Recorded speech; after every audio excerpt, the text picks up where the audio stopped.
उनके साथ जो व्यवहार पुलिस ने किया, जो हमने टेलीविज़न में देखा, वो उसको कोई भी एक्सेप्ट नहीं कर सकता है। उनकी बातों को मानना, ना मानना, जायज़ रखना, ना रखना, केंद्र सरकार, राज्य सरकार, वो विषय बात का है। लेकिन जिस प्रकार का ट्रीटमेंट किया, जो मेरे को खुद वो बता, और मुझे लगा अगर किसी व्यक्ति ने इस प्रकार की कार्रवाई करवाई है या करी है तो उसकी जाँच कराकर उस पर कार्रवाई करनी चाहिए। राजस्थान में कल जो हुआ वो आप सब ने देखा, अगर नहीं देखा तो एक बार फिर देख लीजिए।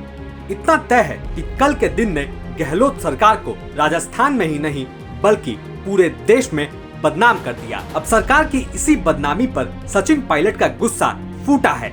वीरांगनाओं के साथ हुए सुलूक से पायलट खासा नाराज हैं और इसी नाराजगी के साथ उन्होंने एक बार फिर गहलोत सरकार पर बड़े सवाल खड़े कर दिए हैं। उनकी बातों को सुनना जरूरी था। आप सभी जानते हैं कि ये तीनों जो महिलाएं हैं, ये मेरे घर भी आई थी और मेरा घर कोई मेरा नहीं है, सरकार का घर है। वो मेरे पास आई थी, मैंने उनकी बातों को सुना, मेरे घर पे आई, मैंने उनको खाना खिलाया, जूस पिलाया और बहुत उत्तेजित थी, बहुत दुखी थी। और मैंने पहले भी कहा, आज भी कहता हूँ कि कारण कोई भी हो, अगर कोई वीरांगना अपनी बात को रखती है, उसकी बात को हम माने या ना माने वो बात का विषय है।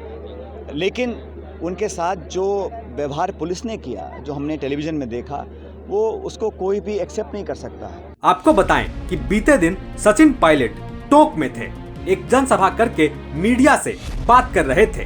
10 मिनट बात की, जिसमें से लगभग 6 मिनट वीरांगनाओं के मुद्दे पर ही बोले और ऐसा बोले कि मानो टोंक से सीधा जयपुर तक आवाज आ रही हो।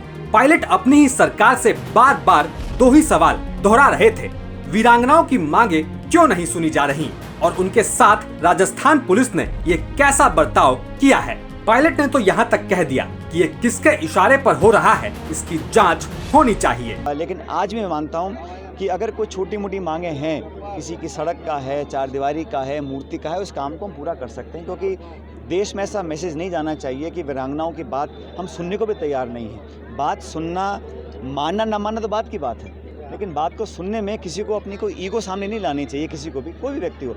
मेरे घर आई, वो अचानक आ गई, मैंने कहा बैठिए, उनकी बात सुनी, थोड़ा वो जैसे मैं कहा भावुक थी, उनकी बात को मैंने सुना।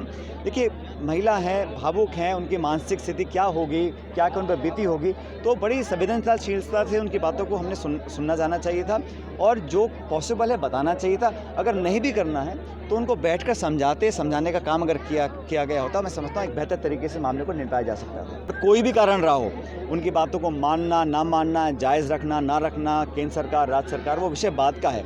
लेकिन जिस प्रकार का ट्रीटमेंट किया, जो मेरे को खुद वो बता रही थी, तो मैं खुद बहुत आहत था और मुझे लगा अगर किसी व्यक्ति ने इस प्रकार की कार्रवाई करवाई है या करी है तो उसकी जांच कराकर उस पर कार्रवाई करनी चाहिए, मेरा मानना है। मैं आज भी इस बात पर कायम हूँ। अब सचिन पायलट किसकी जांच करने की बात कर रहे हैं ये आप भी समझ सकते हैं, लेकिन इस बार जिस अंदाज में उन्होंने गहलोत सरकार पर सवाल उठाए हैं वो अपने आप में ही काफी कुछ कह रहा है। पेपर लीक के बाद अब मुद्दा वीरांगनाओं का है और गहलोत एक बार फिर पायलट के निशाने पर हैं। अब देखना होगा पायलट गहलोत पर अभी और कितने वार करते हैं। टोंक से मनोज तिवारी के साथ ब्यूरो रिपोर्ट, राजस्थान तक।